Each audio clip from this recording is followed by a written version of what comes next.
સુરતના ઉધના વિસ્તારમાં એક યુવતીને છેલ્લા 6 મહિનાથી સતત પીછો કરી અશ્લીલ ઇશારા કરી વાત કરવા દબાણ કરનાર શખ્સ તેમજ તેના બે સાથીઓને યુવતીના પિતાને પોલીસ ફરિયાદ ન કરે તે માટે કારખાને જઈ જાનથી મારી નાખવાની ધમકી આપી હતી।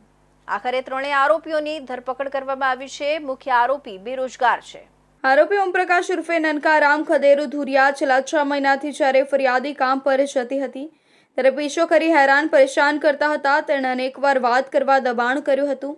આ ઉપરાંત તેણે મોબાઈલમાં વોટ્સએપ પર અશ્લીલ મેસેજ મોકલ્યા અને અલગ અલગ ફેસબુક આઈડી મારફતે પણ સેક્સ્યુઅલી હેરાનગતિ કરતા મેસેજ મોકલ્યા હતા।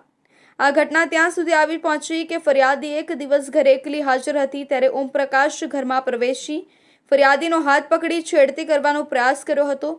યુવતી તે સમયે ખૂબ ગભરાઈ ગઈ હતી અને સ્થાનિકો આવતા અગાઉ આરોપી ભાગી ગયો હતો। આ ઘટનાથી નારાજ યુવતીના પિતાએ પોલીસ ફરિયાદ કરવાની તૈયારી દેખાડતા આરોપી ઓમપ્રકાશ અને તેના બે સાથી રાહુલ જયનારાયણસિંહ અને જીતુ નવલ જાદવે ફરિયાદીના પિતાના કારખાને જઈ જાહેરમાં ધમકી આપી હતી કે જો ફરિયાદ કરશે તો તેની જાનથી મારી નાખવામાં આવશે।